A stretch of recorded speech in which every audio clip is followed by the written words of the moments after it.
What's up, metalheads? It's Death Metal Dave in your face here on metalmessiahradio.com. And man, I have an awesome guest with me today, Richard Cabeza of Dismember and a bunch of other bands in his history. What's up, Richard? How you doing, man? What's up, Dave? I'm doing good. How about yourself? Hell yeah, doing killer. I just got done with the show we talked about a minute ago last night. Still a little tired, but good. How are you, man? You're in Belgium, correct? I'm in Belgium. That is right. Yeah, and I'm doing good. I'm actually getting all my gear ready and getting ready to head over to Metal and Death Fest next week in a few days. So just got back from a couple of days ago from doing a show in Italy. Kicked off 2024 in Italy. And just making sure I get all my shit that I need to start tearing out the U.S. Fuck yeah, man. And it's a big deal, Dismember playing again. And yeah, I actually might see you twice this year. I might go to California Death Fest also. Awesome. Yeah, it's gonna be a fun year, and I'm stoked. I know the whole band is really stoked to finally return to the U.S. I mean, it's been fucking 32 years since the last time the five of us were on the U.S. soil. So wow, we're definitely ready for it. Crazy. That's a long time. Yeah, no shit. So, can we jump back in history and tell me about how you got into music and how this began your career in music, if you will? Well, I got into music at a quite early age. I have an older brother he's 9 years older than me, and he was a punk rocker in the end of the 70s and stuff. So, I got exposed to the cool looks of the wacky clothes and the stuff and all that and the hair when I was fucking 4 or 5 or something. I was probably, and is this in Sweden? Yeah, no. Yes, sir. Yeah. Oh, okay, that's sweet. And so always when he was, he and his friends hanging out, I'm like, wow, cool. When I grew up, I'm going to be a punk rocker, because I thought they looked so cool with all that, the look, And so I think that's how I got introduced to sort of, punk rock and roll. And eventually, he showed me Kiss too, when I was probably 5-6 years old. And it kind of just snowballed from there on. And I think I was in third grade. It's about second. I was probably could have been actually first or second grade, to be honest. When I was 7 or 8, I got introduced to Iron Maiden and Judas Priest, Motorhead, and Saxon and stuff like that. And that just changed my life. Like for a lot of us, we're like, holy shit! All right, I know what's up. Oh yeah. And from there on, you start seeking out the metal, but definitely that the whole new wave of British heavy metal. Like I said, I was way too young. Right. I'm happy. So how did you get into playing, and what was your first? Was it bass that you started out with? Yeah, I started out as bass, but I started out just singing first. My first band was unanimated, and I think we were probably around 14, 15, and in the late 80s, when extreme metal and death metal starts, getting its foot in Stockholm, and in Sweden, and like everybody in Stockholm, we were all friends back then, all the bands, fucking Treblinka, Nihilist, Dismember, you name it, and everybody wanted to, it was a small circle, and the ones who wasn't already in a band, they wanted to start a band, and so me and my buddies, we started Unanimated eventually, and like, all right, I want to play but drums, and okay, I do guitar, and I'm like, oh shit, well, I guess I have to sing now, that's all that's left, so. Hell yeah. So that's how it started, and then I think we got rid of the bass player and something, and I just started picking up the bass and doing bass and vocals. Oh, gotcha. And yeah, from there on, enjoy playing bass, you know. And it also was helpful, like I mentioned, you know, my older brother, he's a bass player, so Oh, okay. Gotcha. I could always help him to, you know, show me how to fucking play the bass. Oh, awesome. Awesome. So how did you get hooked up with the guys in Dismember, and how did that come together? Like I said, we were all friends back then, and I was, you know, me and Matty were friends before even one of us were playing music, you know, and after Dismember got Dismember again after the little Carnage adventure, you know. Yeah. I think the band wanted to, from being a three-piece, the band wanted to have a more solid lineup and get a little bit more serious, you know, and try to get that record deal. And so he just asked me if I wanted to join the band, play bass for the band, you know. That was a no-brainer. Hell yeah. Awesome. So how did the songwriting go? Did everybody was involved in this? I know you were quite involved in a lot of stuff with Dismember. Yeah, I've been writing quite a bit of music for the band, and we all write together, you know. I'm sure obviously now things might be a little bit different, but back then, you know, we were basically just living in the rehearsal room and you know, what do you got? You got something, and like, hey, check this out, you know, I got this riff, you know. Yeah. And we just, you know, wrote everything together, you know, and as years progressed, you know, you start playing more and more at home, obviously, and start writing more on your own and bringing that stuff down to the rooms and see what everybody thought. But we definitely we wrote everything together as a unity, you know, to make sure, you know, everybody was happy and all that shit, you know. Yeah, and you know, never anything like, oh, I got this song, and like, well, hey, if somebody didn't like anything, then like, oh, fuck it then, you know. Right. And then I gotta tell you, like an ever-flowing stream is like one of the fucking albums that are a staple in death metal history for sure. Fucking awesome. Yeah, man. I mean, easy for me to say, but yeah, I mean, there's a couple of staples in death metal, you know. You got fucking Savage Survival, you know.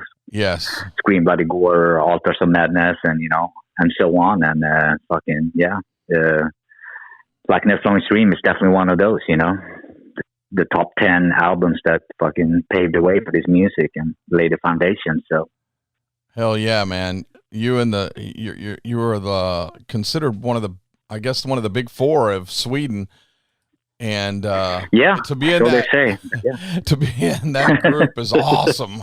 That's a fucking Dismember, Entombed, Grave, and Unleashed. What a fucking lineup! And did you guys ever do a tour like that at all? Actually, back in 2008, there was a tour in Europe called Masters of Death with Entombed, Dismember, Grave, and Unleashed. Fuck, that's killer. That's pretty sick, you know. Yeah. Too bad that tour wasn't like back in '92. You know, that would have been like true fucking A. The heyday of death metal. Yeah. Yeah, for sure. But no, I feel honored, and I'm to be part of the Swedish and the Stockholm death metal legacy. You know, actually, you know, being a fan of the music, you know, it's great. So, let me ask. Okay, on the lyrics. How do you guys come up with lyrics? Is it an inspiration from something? Do you walk around and say, "Man, that's a good line. I'm going to write that shit down," or how does it come to you? Yeah, or do you make it a job and do it at the time that it needs to be done? All of above, you know. I think, you right. know, sometimes, I mean, sometimes you just, you know, like you said, you know, you come up with a cool phrase, you know, or like two lines or something that sounds cool, and then you just build from there. But I mean, I think Matti was writing the most of the lyrics back then. Fred wrote a lot of the lyrics. It was not until probably like Massive Killing Capacity, I know I wrote some lyrics and stuff like that. But mostly Matti and Fred contributed with the lyrics. So sometimes it was inspiration, like the old story about Skin Her Alive, about Matti's neighbor downstairs, upstairs. Oh, I got you, yeah. That guy got murdered, you know, and he got inspiration and wrote Skin Her Alive about that. And, you know, wow. Yeah. You get inspiration from, you know, whatever going on in the world or something that bothers you or you're fucking pissed off, and who fucking knows, you know? Right. Just to let out the aggression. Yeah, for sure, you know. we have a couple of tunes that, you know, it's purely fucking, you just want to get your fucking emotions and anger out, you know? Right. It's like, all right, I don't want to get a life sentence, so I'm just going to put this shit down in paper. Yeah. And then, can you tell us a little bit about, Damnation? Yeah. Damnation was a project I was involved with, like what, fucking mid-90s, maybe? Mid-90s? Yes. Yeah, something like that, I guess. Yeah. Some friends of mine had Damnation, and nothing came out of it. You know, they kind of just put it on ice. But I thought the music and everything was pretty cool. So I was like, we got to fucking bring Damnation back. You know, it's fun. Let's do this. And it was just a little project I had with two of my best friends back home. Yeah, it's like a black metal. Yeah, probably leaning more towards black metal. Gotcha. And how about Carbonized? That's a little bit different. Uh-huh. That's a different sound. Definitely. I was involved in Carbonized. That was right before I actually joined Dismember. Oh, okay. I was in Unanimated too, right. And then I was did vocals for Carbonized. I never recorded anything with Carbonized. There's probably a few rehearsal demos and stuff that I with my vocals on, but that's pretty much it. You know, my stint with Carbonized, I would say, was pretty short. Right, I gotcha. Yeah, because you never. As soon as I never, like I said, I never recorded anything, and I joined Carbonized, and not long after I got asked to join Dismember, and then I was like, this is what I want to do. You know, I want to play bass, not do vocals, you know. Yeah, and then you did General Surgery. Fuck yeah. Yep. They did same thing there, you know. And then, vocals. Like, I think it's funny, you know. Yeah, I did vocals in General Surgery too. I think the first demo tape, and you know, I always thought it was funny. I remember fucking years ago, I went to a show in Dallas, and this guy like, fucking hey, Richard Cabeza from General Surgery, and I'm like, what? But that's how you associated me with, you know. I'm like, I did the demo tape back in 1990, but I have done a few more things since that, you know. Yeah. And so had General Surgery, but hey, whatever, man. But I started General Surgery with my buddies back home too, and but again, you know, it was me and Matt who was doing vocals, and I think there was only one demo tape I did vocals for, that first demo. Tracks. It's possible. Gotcha. That's some brutal shit, though, I'll tell you. Truth, man. Some good shit. And, oh, man. Born of Fire. Born of Fire, yeah. That's, holy shit, man. I've done too many little projects here and there, you know. Staying busy. Yeah, staying busy, you know.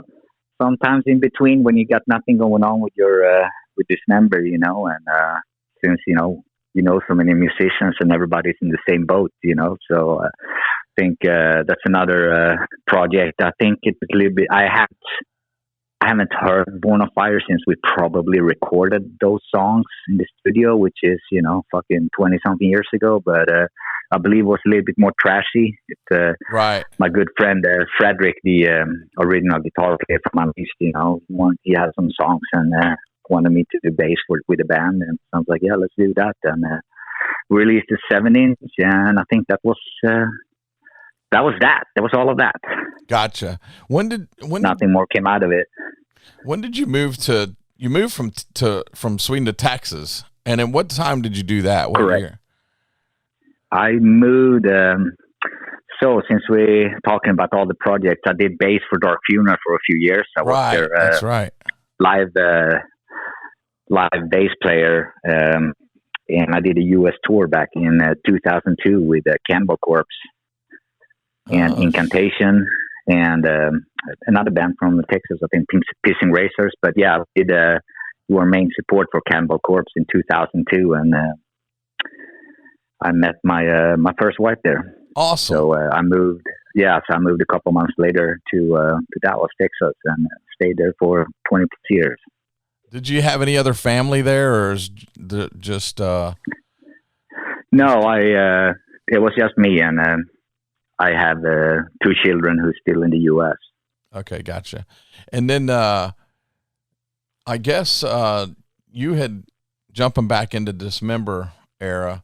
You actually left Dismember at one time, and they went on to do their thing, and you did your thing. And that is correct. It was actually when I moved to. Wait a minute. No, actually twice I left the band.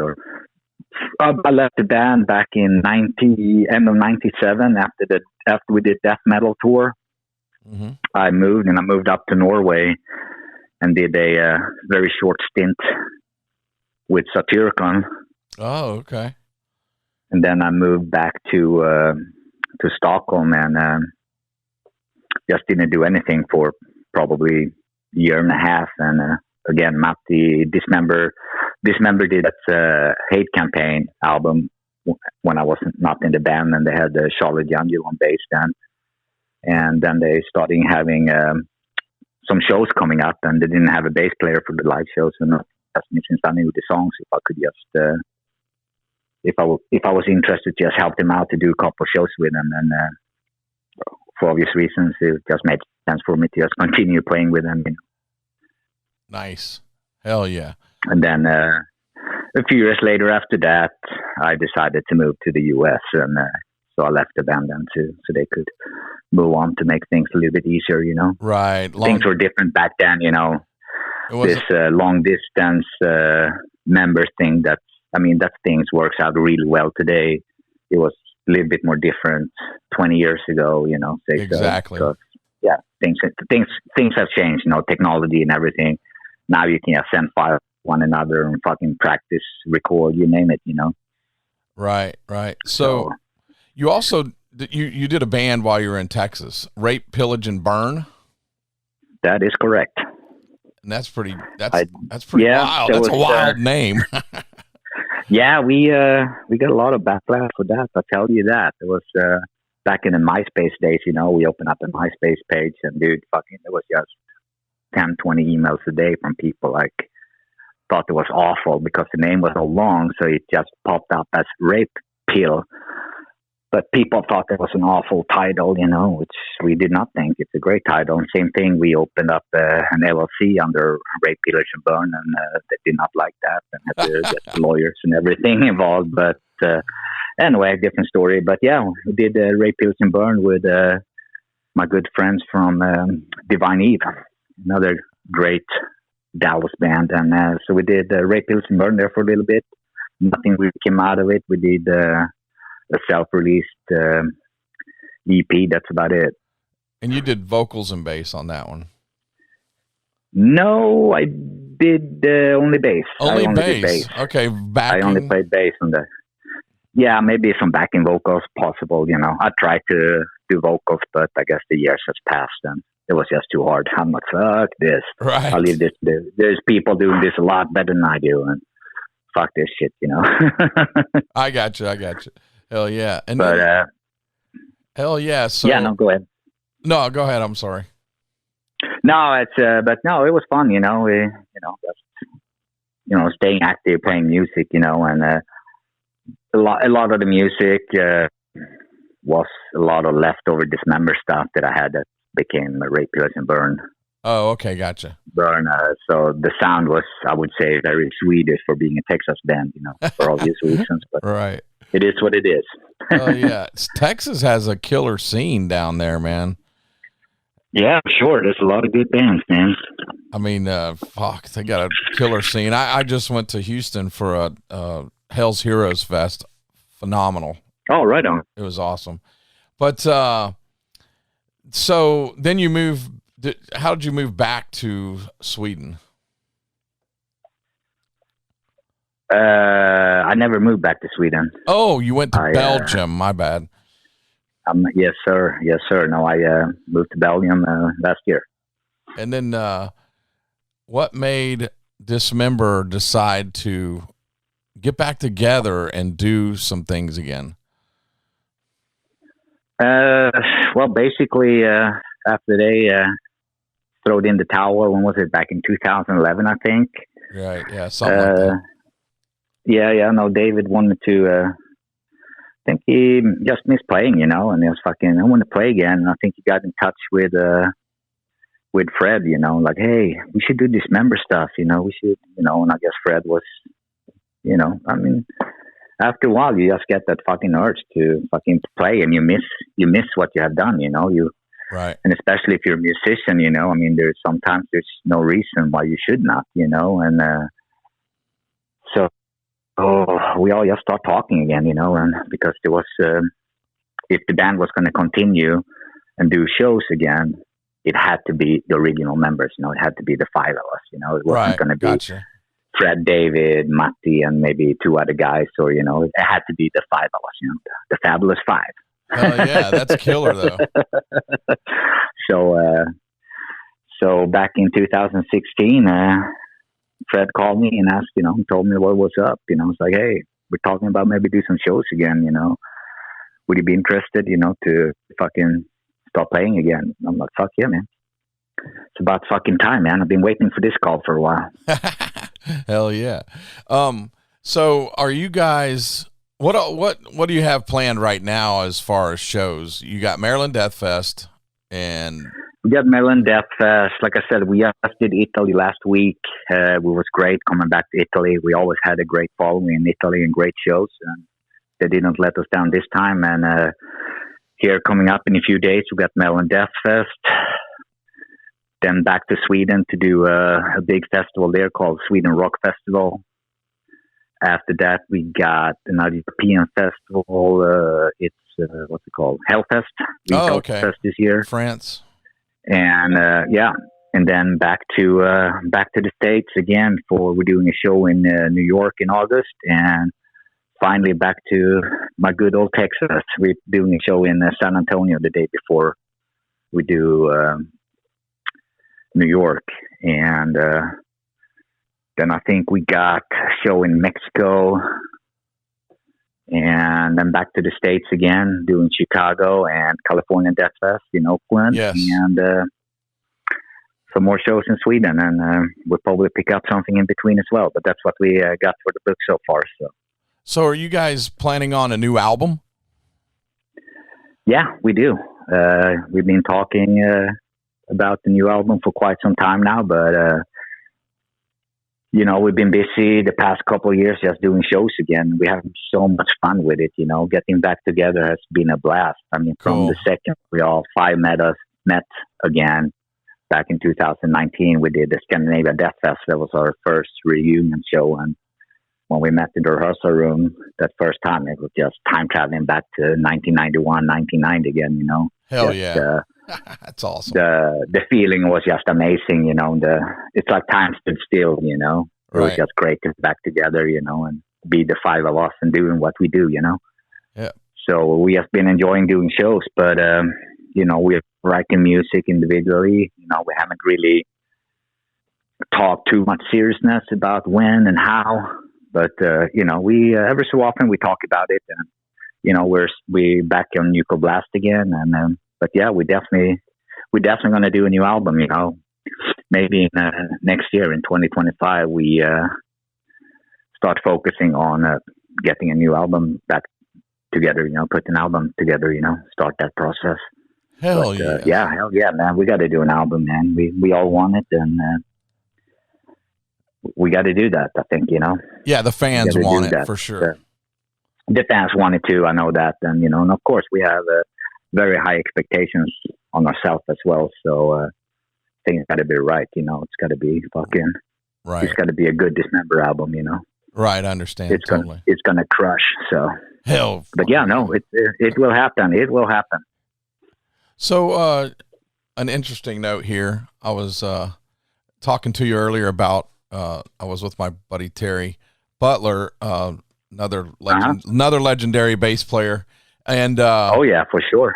I was telling him I was going to interview you, and he goes, "That sounds like a Spanish name, not like something from Sweden." That is not your typical Swedish name for sure. No, my last name is obviously Spanish. I'm half Spanish. My dad was from Spain. Oh, okay. So yeah, but. Yeah, a lot of fun can be said about that. It was actually funny, like I mentioned to you earlier. You know, when I first moved to Texas, I'm a chef as a profession. Yes, and I started working in the food industry. You know, and obviously when you're a chef, you have your name on your uniform. You know, and I just remember, you know, the first day you're walking in Texas, and like I said, you know, in Florida and places like that, in California, there's a lot of Hispanics working in the kitchen, you know, and they're all like very confused about my last name. They're like, "Are you from Sweden? But your name, Cabeza?" I'm like, "Yeah, I know. I'm half Spanish." Do you speak any Spanish? I speak very poorly Spanish. I'm pretty good at kitchen Spanish, but I understand and read Spanish quite well, you know. It's been way too many years. I spoke fluent Spanish when I was younger, but then, you know, you stop for a good 30 years. And, yeah, that's right. That, you know. Yeah. But, yeah, I can read Spanish and I understand Spanish quite well, but I don't speak it very good, you know. Right. I lived I was just going to say, I lived in Germany as a kid in a military brat, and I knew German. But I couldn't tell you anything in German now. Right. I usually say, like, I speak Spanish just a little bit better than the average gringo. Way better than me, I'm sure. I hope so. Hell yeah, man. Well, you know what, Richard? First of all, I want to give a shout out to Robin for reaching out to you, and then you. Absolutely, man. And talking to me. I know Robin for a long time. Robin is a world famous person, and for sure. Some people don't know that, but she is. She's all over the place, man. And for sure. You know, and it's always fun. I run into her all over the world in all these crazy places. You know, it's like, oh shit, I didn't know you were going to be here. But why are you here? Fucking, it's fun. You know, we always run into each other if it's in. Yeah, somewhere, you know. She's one of my oldest friends. Also, I met her in 1989, and that's awesome. That's awesome. And we got to know each other a little bit better. Like I said, you know, when I was in Dark Funeral and we toured the USA with Cannibal Corpse, you know, she was doing merch for Cannibal, and I got to know her on a little bit more closer basis back then. Hell yeah! Well, man. I'm looking forward to seeing this fucking Maryland Death Fest and you guys just destroying the fucking stage, man. And man, hopefully I get to meet up with you in person and maybe have a beer afterwards or something. For sure, man. Like I said, you know, we're fucking ready for it. I hope Maryland and America is ready for it because it ain't gonna be pretty, man. I'm gonna tear that shit up. Fuck yeah, man. Richard, it's gonna be death metal on a full scale, on a deadly dose, Stockholm style. Hell yeah. I like it. Richard, hey, man. I appreciate you joining me today. It's been fucking an honor to have you on, and I hope. Yeah, good talking to you, Dave. Yeah, man, I'm sure we'll talk again in the future, especially this weekend, Saturday at Maryland Death Fest. Yeah, for sure. Yeah, I'll be there. I'll be there all weekend. I'm flying in on Thursday, so I can witness the madness and build up anticipation and hell yeah, see what's in store for us and get a good smile to see what's in store for Maryland on Saturday evening. Hell yeah! Hopefully the weather's beautiful up there. Yeah, that's gonna be a killer weekend for sure, man. I'm so ready for it. All right, Richard, I'll let you go and get back to your. Dude, I know it's way later there than here, so it's nighttime there. It's about dinner time. It's like 6:30, getting close to 7. I'm gonna start making some enchiladas here. You know, nice. Yeah, I love that Tex-Mex, man. It's the best. So I'm gonna make some enchiladas for me today. You know, there you go. Awesome, man. Well, I'll see you Saturday. Good talking to you, man. And maybe I'll see you before. And I really appreciate it, man. Thank you, Richard, for joining us here on Metal Messiah.